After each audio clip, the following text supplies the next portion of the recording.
그 땅을 고칠지라 제목을 삼고 함께 은혜 받기 원합니다. 하나님은 우리가 예수를 믿고 구원받을 뿐만 아니라 예수로 말미암아 우리의 삶이 풍성해지고 강건해지기를 원하시는 거죠.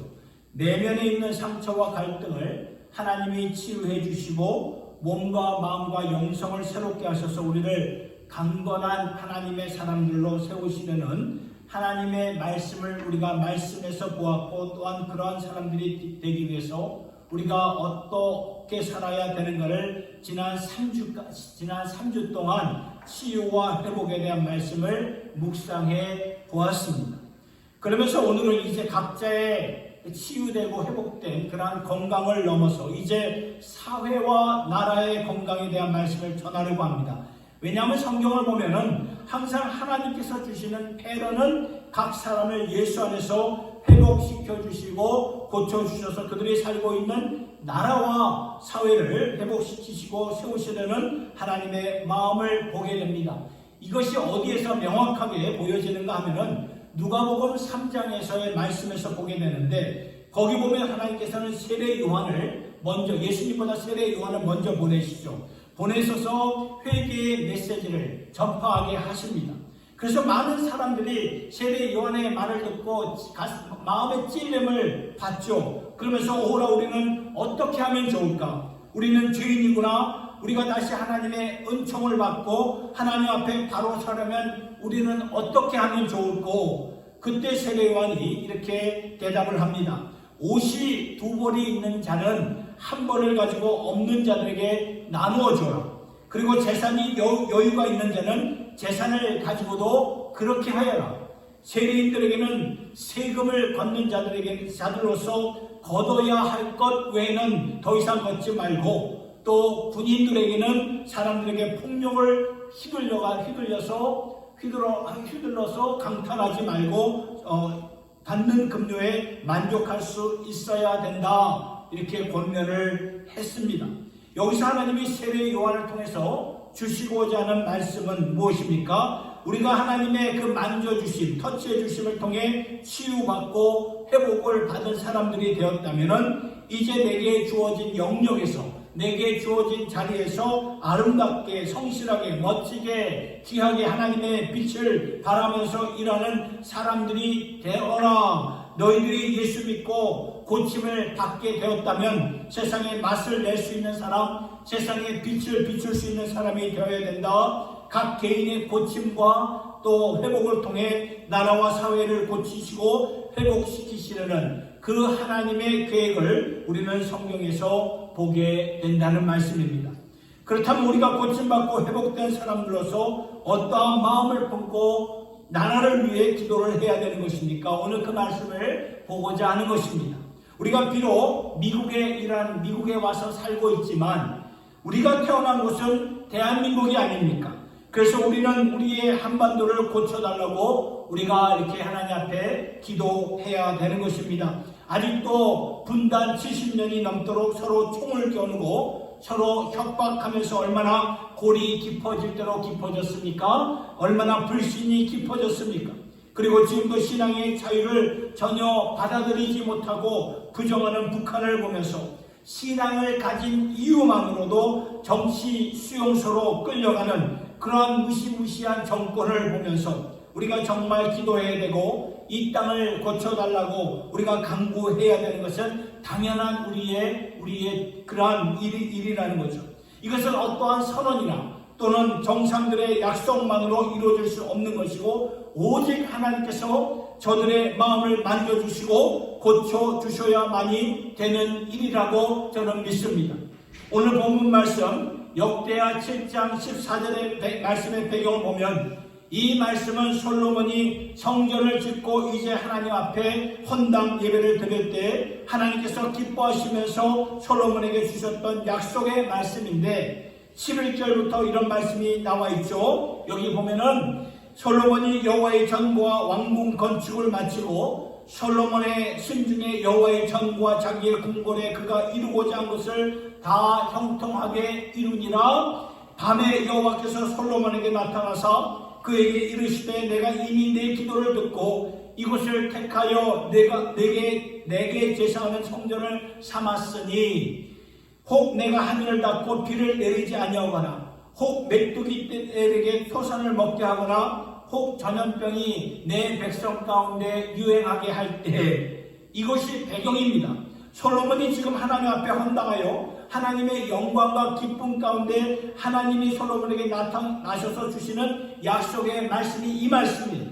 혹 훗날에 이 땅에 가뭄이 일어나고 전염병이 일어날 것이고 메뚜기 떼가 와서 토산물을 다 먹을 것이고 이 땅이 병들었을 때에 너희는 이렇게 하라고 주신 말씀이 이 배경 가운데 주신 말씀이고, 바로 그 말씀이 오늘 본문으로 삼은 역대하 7장 14절의 말씀이 되는 것입니다. 이 말씀이죠. 내 이름으로 일컫는 내 백성이 그들의 악한 길에서 떠나 스스로 낮추고 기도하여 내 얼굴을 찾으면 내가 하늘에서 듣고 그들의 죄를 사하고 그들의 땅을 고칠지라. 그렇게 땅이 병들어서 고침이 필요하여 지금 백성들이 힘들어하고 어려운 가운데 있을 때 내 이름으로 일컫는 내 백성이, 그러니까 우리들을 가리키는 거죠. 우리들이 악한 길에서 떠나 스스로 낮추고 기도하여 내 얼굴을 구하면 내가 하늘에서 듣고 그들의 죄를 사하시고 그들의 땅을 고칠지라. 회개를 통하여 사하여 주시고 그들을 고쳐주시고 회복시켜 주셔서 그 땅을 고쳐주신다는 말씀입니다. 그렇다면 오늘날 우리의 땅 한반도가 병들었죠. 병들었어요. 이념으로 갈라져 있고 70년이 넘도록 분단의 아픔을 통해서 속으로 알았던 그런 아픔과 골이 깊어질 대로 깊어진 그런 상태에서 하나님께서 오늘날 그 한반도를, 그 땅을 어떻게 고쳐주실 것인가요? 본문 말씀은 하나님의 약속인데 우리에게 네 가지, 이 말씀을 통해서 네 가지 조건을 말씀하고 있죠. 오늘도 역사를 주관하시고 사람들의 마음을 이끌어주시고 만져주시고 고쳐주시는 하나님 앞에 내 이름으로 일컫는 내 백성이, 보세요, 악한 길에서 떠나고 스스로 자신을 낮추고 기도하며 하나님의 얼굴을 구하라고 말씀을 하고 있습니다. 저는 여기서 네 가지를 둘씩 묶어서 두 포인트로 말씀을 전하고자 합니다. 첫 번째는 스스로 겸비하여 우리가 기도해야 된다는 것입니다. 스스로 자신을 낮추어 기도하라는 말씀이죠. 기도라는 것은 우리 자신을 스스로 낮추지 않고서는 불가능한 것입니다. 여러분, 기도가 우리의 고집과 생각을 갖고 하나님의 마음이, 하나님의 생각이 바뀌어질 때까지 간구하는 것이 기도라고 생각이 되십니까? 아니지요. 그것은 기도가 아닙니다. 기도는 우리가 하나님 앞에 굴복하는 것입니다. 기도는 우리의 솔직한 심정을 갖고 하나님 앞에 나와서 슬프면 슬픈 대로, 아프면 아픈 대로, 화가 나면 화가 나는 대로 하나님 앞에 우리의 마음을 솔직하게 아뢰는 것이지만 결국에는 하나님 앞에 무릎을 꿇고 굴복하는 것이 기도라는 것입니다. 예수님이 그렇게 기도하셨죠. 겟세마네 동산에서 이제 십자가를 지시기 전에 십자가를 향한 쓴잔이 있어요. 그 쓴잔을, 아버지 내가 이 쓴잔을 마셔야 되겠습니까? 가능하다면, 할 수만 있다면 이 잔을 내게서 옮겨주세요. 아버지 앞에 솔직하게 기도하셨던 예수님. 그런데 나중에는 예수님의 기도가 바뀌죠. 내 뜻이 아니라, 내 뜻은 이 잔이, 이 쓴잔이 옮겨가기를 원했지만 내 뜻이 아니라 아버지의 뜻대로 되기를 원합니다. 그러니까 기도는 굴복하는 거예요. 스스로 겸비하지 않고서는 우리가 올바로 기도할 수가 없는 것입니다. 그런 면에서 특별히 우리가 나라를 놓고, 우리의 한반도를 놓고 우리가 기도할 때 나라를 보는 우리의 관점이 다 다르고 남북 관계를 보는 관점이 다 다르지만 분명한 사실은 지금 그 땅이, 우리의 한반도가 병들었다는 것입니다. 70년이 넘도록, 아니 수백 년 동안 병들었어요. 하나님이 그 땅을 고쳐주셔야 된다는 거죠. 그런데 고침을 받기 위해서 중요한 것은 하나님의 백성된 우리들이 스스로 겸비하여서 기도해야 하는 것인데, 그러면 나라를 위해서 기도할 때 남북 통일이 반드시 이런 식으로 이루어져야 된다고 우리가 답을 갖고 기도할 수 있는 사람이 얼마나 있을까요? 없어요. 그래서 나라를 위해서 우리가 기도할 때는 우리 자신을 낮춰서 스스로 겸비하여 기도해야 된다는 것입니다. 여러분, 초대교회 역사를 보면은 300년 동안 그 초대교회 교인들, 그 로마 정권으로부터 얼마나 많은 핍박을 받았는지 모릅니다. 그래서 초대교회 성도들의 기도는 아마 이러한 기도가 대다수였을 것입니다. 하나님, 로마 정권을 어떻게든지 간에 무너지게 해주세요. 얼마나 핍박이 많았으면 이러한 기도를 드렸겠습니까? 우리가 제대로 주님을 믿고 제대로 주님을 찬양하며 주님을 섬기기를 원합니다. 이 로마 정권을 좀 무너지게 해주십시오.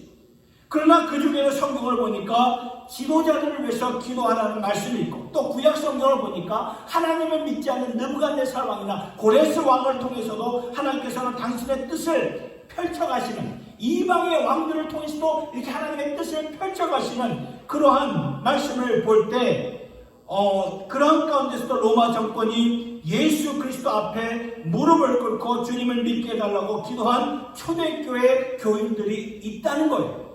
그러면 어느 기도가 맞는 기도였을까요? 더 맞는 기도가 있을까요? 둘 다 아니라고 봅니다. 둘 다 하나님 앞에 올려드렸던 진지한 기도예요. 그러나 역사를 보면 하나님께서는 300년 동안 끊임없이 핍박을 가했던 그 로마 제국이 어떻게 됐습니까? 역사를 보면 결국에는 그 로마 제국이 예수 그리스도를 받아들이게 되지 않습니까? 예수를 영접하게 되면서 기독교 역사의 새로운 선교의 장을 열게 되지 않습니까? 그러한 역사적인 그러한 배경을 우리가 생각해 볼 때 그 당시에 초대교인들이 그렇게 뜨거운 가슴을 갖고 예수를 주님을 믿고 살았지만 그들의 기도가 모든 것을 알고 기도한 내용이 아니었다는 것을 우리가 생각해 볼 때 오늘날 이러한 북한을 위한 기도, 남북 관계를 위한 기도도 맞는 기도가 있는 것도 아니고 틀린 기도가 있는 것도 아니라는 거죠. 그저 하나님 앞에 솔직하게 우리의 마음을 올려드리는 기도가 그것이 옳은 기도예요. 오늘도 가족을 북녘 땅에 두고 온 탈북민들 가운데는 예수를 믿는다는 이유 때문에 정치범 수용소에 들어가 있는 가족들을 생각하면서 하루속히 이러한 악한 규정이 폐할 수 있도록 기도하는 것은 맞는 기도이지만, 그러면서도 동시에 북한의 지도자를 비롯한 위정자들이 예수를 믿게 해달라고, 그들이 예수를 믿게 되면 피 흘림이 없는 평화 통일이 이루어지게 되고 한반도의 새로운 역사가 펼쳐지게 될 것이라는 기도도 분명히 맞는 기도라는 것입니다. 그러니까 우리가 나라를 위해서 기도할 때에 무엇이 필요한가 하면은 스스로 겸비해야 된다는 거예요. 내 생각이 옳다, 내 관점이 옳다, 나의 정치적인 견해가 맞다, 이러한 통일이 아니면 안 된다, 이러한 마음을 내려놓을 수 있어야 된다는 거죠. 스스로 겸비하여 기도하는 것, 스스로 겸비할 수 있어야 됩니다. 우리가 다 보지 못합니다. 하나님이 하시는 일들을 우리가 다 알 수가 없어요. 하나님의 생각은 우리보다 훨씬 더 높고 깊다고 이사야서 55장에서 말씀하셨듯이 오늘 우리는 역사를 보는 눈이 세 가지 면에서 있어야 된다는 것입니다. 첫째로는 시력이고요, 두 번째는 시선이고, 세 번째는 시각입니다. 시력은 뭐예요? 보이는 것입니다. 우리 눈앞에 보이는 것 가지고 견해가 갈라지고 생각이 갈라지는 것은 당연한 것입니다. 그런데 시력만을 가지고 판단을 한다? 굉장히 미숙한 거죠. 시력을 뛰어넘어서 특별히 신앙인으로서 뭘 가져야 되냐면 시선을 가져야 됩니다. 시선은 초점입니다. 그러니까 지금도 하늘에서 모든 것을 섭리하고 계시는 하나님을 우리가 볼 수 있는 시선을 갖고 살아야 된다는 거예요.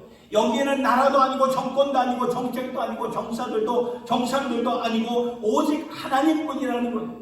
시선을 우리가 하나님께 두고 살아야 된다는 것입니다. 그러면 하나님을 주목하는 가운데 기도하면서 하나님이 하시는 일들을 우리가 기다리게 되고 기대하게 되죠. 그런데 거기서 그치는 것이 아니라 이제는 시각을 가져야 된다는 것입니다. 퍼스펙티브죠. 이 퍼스펙티브라는 것은 하나님의 통치를 말해주고 있는 것입니다. 보이는 것이다가 아니라 보이지 않는 하나님이시라면 우리의 시선을 하나님께 돌리면서 하나님의 시각으로 하나님의 통치를 우리가 바라볼 수 있어야 된다는 것입니다. 그러면 하나님의 통치 가운데 우리가 가져야 될 성도의 자세는 무엇일까요? 시각이 중요하다는 것. 시각. 요셉이 창세기에 나오는 요셉이 그러했죠. 형들이 벌벌 떨면서 지난날 우리의 잘못을 용서해달라고 싹싹 이렇게 애굽의 총리가 된 요셉 앞에 빌 때 요셉이 그런 말을 하지 않습니까? 형들이 나를 그런 애굽 그 상인들에게 팔았지만 이것은 하나님이 하신 것입니다. 하나님이 생명을 살리시기 위해서, 영혼들을 살리시기 위해서, 세계 선교를 위해서 하나님이 하신 일입니다.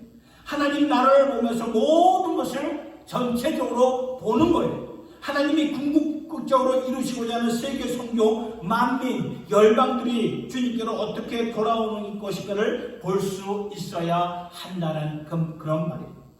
조지 밴더라는 분이 이러한 예화를 들었는데, 어느 한 청년이 알프스 산맥을 처음으로 올라가게 됩니다. 두 사람의 가이드를 받고 알프스 정상, 그 산 정상에 올라가게 되는데, 거기서 그 청년이 올라갔을 때 그 위대한, 엄청난 위대한 그러한 자연의 파노라마를 보고는 가슴이 벅차가서 그냥 그 자리에서 막 점프하기 시작합니다. 너무나 감격스러웠어요. 그때 앞에 섰던 가이드가 그를 그냥 끌어내립니다. 그러면서 무릎을 꿇으라고 말합니다. 무릎을 꿇으세요. 여기서 무릎을 꿇지 않으면 안전하지가 않습니다. 왜냐하면 갑자기 알프스 정상이 얼마나 높은 곳입니까? 그것에 강풍이 불어닥칠 수 있으니까. 강풍이 불 수 있는 정상이 있기 때문에 거기서 점프, 거기서 뛴다는 것은 정말 어리석고 바보 같은 짓이고, 그래서 가이드가 그를 끌어내리죠. 무릎을 꿇어야 당신은 안전합니다. 그 장면을 보여주면서 이것이 예배입니다. 이것이 예배라고 말하는 것입니다. 여러분, 기도가 무엇입니까? 하나님 앞에 무릎을 꿇는 거예요. 굴복하는 것이죠. 우리의 생각으로는 다 몰라요. 알 수가 없어요. 내 생각이 다가 아닙니다. 그러니까 이제 내 생각은 하나님께 시선을 돌리고 하나님의 통치적인 시각으로 오늘도 열방을 구하시려는 하나님의 시각을 가지고 무릎을 꿇고 스스로 겸비하여 기도하는 그러한 자리로 우리 모두 다 나갈 수 있기를 예수님의 이름으로 축원합니다. 두 번째, 주의 얼굴을 찾고 악한 길에서 우리가 떠나야 되는 거예요. 주의 얼굴을 찾는다는 것이 무엇을 말하는 것입니까? 시편 80편의 말씀을 보니까 이런 말씀이 있습니다. 3절과 7절과 19절의 말씀입니다. 3절, 하나님이 우리를 돌이키시고 주의 얼굴에 빛을 비추사 우리가 구원을 얻게 하소서. 7절, 만군의 하나님이 우리를 회복하여 주시고 주의 얼굴에 광채를 비추사 우리가 구원을 얻게 하소서. 19절, 만군의 하나님 여호와여 우리를 돌이켜 주시고 주의 얼굴에 광채를 우리에게 비추소서 우리가 구원을 얻으리이다. 여러분, 이 말씀을, 이 3절과 7절과 19절의 말씀을 잘 보면 반복되는 단어가 나옵니다. 그것이 무엇입니까? 주의 얼굴의 광채, 주의 얼굴의 빛입니다. 빛. 그래서 주의 얼굴을 찾으라는 말은 그 얼굴의 빛을 받으라, 그 얼굴의 광채를 받으라, 그런 뜻이에요. 그렇다면 하나님 얼굴의 광채에서 빛나는 것이 무엇일까요? 이것을 쉽게 말하면 하나님의 영광의 영광. 하나님의 영광 가운데 사는 자들이 되어라. 이렇게 영광을 찾았던 사람이 성경에서 나오죠. 누구였습니까? 모세였어요. 모세. 출애굽기 33장 18절 19절을 통해서 모세가 이렇게 고백을 하죠. 모세가 이르되 원합니다. 주의 영광을 내게 보이소서. 여호와께서 이르시되 내가 네 모든 선한 것을 내 앞으로 지나가게 하고 여호와의 이름을 내 앞에 선포하리라. 나는 은혜 베풀 자에게 은혜를 베풀고 긍휼히 여길 자에게 긍휼을 베푸느니라. 모세가 지금 그 주님의 얼굴에 나는 광채를 보여주세요 라고 말했을 때 하나님의 대답은 무엇이었습니까? 내 앞에서 보여지는 나의 선하심, 나의 선함, 나의 은혜, 나의 긍휼함이라고 말씀하죠. 이것이 하나님의 영광이라는 거예요. 그렇다면 주의 얼굴을 찾으라 라는 말은 주의 얼굴에서 빛나는 선하심과 은혜와 긍휼하심을 갖고 살아야 된다, 그런 말이에요. 그러면서 동시에 악한 길에서 떠나라고 말을 하죠. 오늘 본문을 보니까 그러면 여기서 말씀하시는 악한 길에서 떠나라는 것은 뭐를 말하는 것입니까? 하나님의 선하심과 은혜와 긍휼하심을 우리가 외면하고 사는 것이 악한 길에 거하는 그런 모습이에요. 바리새인들이 율법을 가지고 예수님을 비판했죠. 왜 예수님은 당신은 죄인들 틈에 들어가십니까? 메시아라는 분이 어떻게 죄인들 틈에서 살고 있습니까? 이때 예수님이 말씀하죠. 마태복음 12장 7절의 말씀. 내가 찾는 것은 제사가 아니라 인자다, 자비다. 어느 날 하루는 제자들이 배고플 때 제자들로 하여금 안식일에 이삭을 주워 먹게 하니까 이 종교인들이 오늘날로 말하면 신앙인들이 예수님께 와가지고 예수님을 비판하죠. 아니 어찌 당신의 제자들은 안식일을 범합니까? 그때 예수님이 하신 말씀이 무엇이었습니까? 내가 안식일의 주다. 내가 안식의 제도 내가 만들었다. 그러니까 여러분, 하나님이 찾으시는 것은 종교가 아니라는 거죠. 규정이 아니고 율법이 아니고 신앙이 아니라는 거죠. 하나님이 찾으시는 것은 자비예요. 인자예요. 긍휼하심이에요. 컴패션이에요. 여러분, 모세를 보면 어렸을 때부터 이 바로 공주의 그 입양을 받았죠. 그래가지고 그 당시에 최고의 학문을 받았던, 최고의 권력과 부귀 영화를 누렸던 자였습니다. 그리고 모세에게는 열정도 있고 헌신도 있었어요. 왜냐하면 어렸을 적부터 그 어머니로부터 네가 이 세상에서 축복받고 살고 있는 이유는 언젠가 내가 하나님의 백성들을 애굽에서 나오게 해야 되는 그 사명감이 있다. 그 사명감을 갖고 모세는 살았어요. 그러다가 언젠가 애굽의 사람들이 자기 백성, 히브리 백성들을 괴롭히는 것을 보는 순간 그를 쳐서 죽이고 말죠. 이 일을 계기로 말미암아 모세는 바로의 궁전에서 누릴 수 있는 모든 부귀 영화를 내려놓고 미디안 광야로 도망을 치고 맙니다. 그러니까 그에게는, 모세에게는 열정도 있었고 능력도 있었고 학력도 있었고 백도 있었고 줄도 있었지만, 그런데 하나님이 그러한 모세를 사용하지 못하겠다고 말씀을 하죠. 그러면서 모세를 미디안 광야로 이렇게 가게 만드셨어요. 거기서 무엇을 하셨는가 보니까 사도행전 7장 29절의 말씀, 모세가 이 말 때문에 도주하여 미디안 땅에서 나그네가 되어 거기서 아들 둘을 낳으리라. 하나님이 모세를 미디안 광야에서 40년 동안 뭘로 나그네로 만드셨다. 한날 그 애굽의 왕자에서 나그네로 만드셨어요. 아버지로 만드셨어요. 거기서 나그네가 되어야 되기 때문에. 왜냐하면 나그네가 되기 전까지는 그 히브리 백성들의 고충을 공감할 수가 없기 때문이죠. 모세에게는 열정도 있고 능력도 있고 사명감도 있었지만 모세는 공감하는 능력이 없었어요. 400년 동안 애굽에서 종살이했던 백성들의 마음을 어떻게 공감할 수 있었을까요? 바로의 왕자로 자랐는데 머리로는 이해할 수 있겠죠. 머리로는 이해할 수 있을지 모르지만 마음으로 공감한다는 것은 불가능한 일이에요. 그래서 하나님이 모세를 미디안으로 보내요. 그를 나그네로 만드셔서 백성들의 고충을 공감하게 만드셨던 거예요. 이것입니다. 같은 자리로 내려가서 공감하는 마음이 있어야 하나님의 영광, 그 얼굴에서 빛나는 선하심과 긍휼하심과 은혜를 늘 올려드릴 수가 있다는 말씀입니다. 여러분, 오늘날 교회가 왜 세상에서 비판의 대상이 되었을까요? 교회가 교회를 보이려고 해서 그렇다는 거예요. 교회가 누구를 보여야 되냐면 예수를 보여야 되는데, 무슨 말입니까? 요한복음 17장을 보니까 예수님이 우리를 위해서 기도하실 때 요한복음 17장 21절, 하나님 저들을 하나 되게 하소서. 하나 되게 하소서. 한 가지를 위해서 기도하셨어요. 하나 되게 하소서. 아버지께서 내게 주신 영광을 저들에게 주었사오니 그 영광으로 하나 되게 하소서. 그렇다면 그 영광이 무엇입니까? 다시 말씀드리지만 하나님 얼굴에서 빛나는 광채예요. 광채. 주님의 선하심과 긍휼하심과 자비하심과 인자하심이, 이것이 하나님의 영광인데 그 영광으로 저들이 하나 될 수 있도록 만드셨는데, 오늘 우리의 모습을 보면 어떻습니까? 하나가 되었습니까? 이 땅의 지상의 교회들이 하나가 되었나요? 우리 안에서 하나가 되었나요? 안 되었죠. 왜 안 되었을까요? 그 영광을 잘 모르기 때문에 하나가 안 된 거예요. 그 영광을 잘 모르기 때문에 세상이 예수를 보는 것이 아니라 교회를 보는 거예요. 조직을 보고 교단을 보고 사람을 본다는 거예요. 교회를 통해 분명히 예수가 보여야 되는데 교회만 보이는 거예요. 그러다 보니까 오늘 말씀에 악한 길에서 떠나라는 거예요. 무엇을 의미하는 거예요? 악한 길에서 떠나라는 것이 무엇을 의미하는 것인가요? 분열하는 것, 당짓는 것, 비판하는 것, 선 가르고 이쪽 저쪽 그런 편 가르는 이러한 것들이 하나님의 영광을 가리우는 것이라는 거예요. 이것들이 고쳐지지 않는 한 이 땅이 고쳐지지 않는다는 거예요. 그렇습니다. 우리가 주의 영광 가운데 살면서 지금도 하나님이 내게 구하시고 찾으시는 것은 그 영광으로 하나가 되는 거예요. 하나. 그래서 예수님이 기도하신 것처럼 그 영광으로 하나가 되게 하소서. 하나가 되게 하소서. 기도하셨던 것처럼 하나님의 긍휼하심과 인자하심을 품고 하나 되어 같이 나가는 것입니다.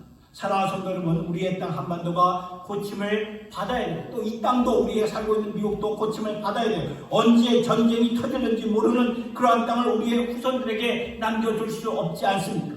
특별히 하나님의 백성들이라면 진정 우리가 고요한 주님의 나라, 아침의 나라가 되어서 하나님의 복음과 복음의 횃불을 비추는 나라가 되기를 진정 원한다면 내가 먼저 고침을 받아야 된다는 거예요. 어떻게 해요? 스스로 겸비하면서 하나님을 신뢰하며 기도해야 된다는 거예요.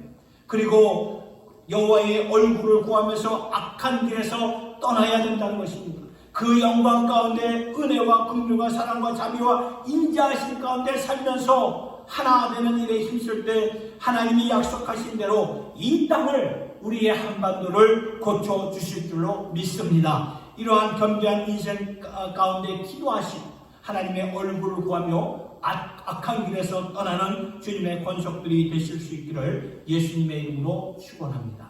기도하겠습니다. 하나님 아버지, 오늘 우리의 조국 그 땅을 고쳐 주시옵소서.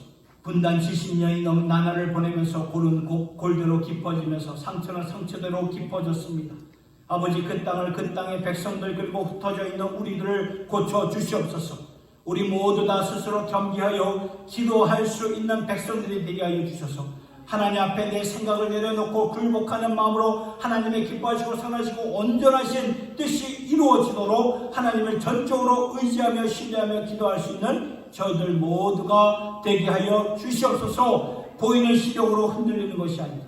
나의 시선을 하나님께 들려 하나님께서 통치하시는 시각으로 살면서 오늘도 열방을 구하시려는 하나님의 시야를 갖고 살 수 있는 저희들 되게 하여 주시옵소서. 그리고 우리가 하나님의 얼굴을 구하며 악한 길에서 떠나기를 원합니다. 그 은혜가 충만하신 그 빛 가운데 우리가 거하면서 하나가 되기를 힘쓰는 저희들 모두가 되어서 분열과 당짓고 편가르는 것들을 없어지게 하여 주시고 오직 주 안에서 진리를 붙잡고 주의 사랑으로 품고 사랑하며 하나 될 수 있는 주님의 권속들, 주님의 교회가 되게 하여 주시옵소서. 예수님의 이름으로 기도드리옵나이다.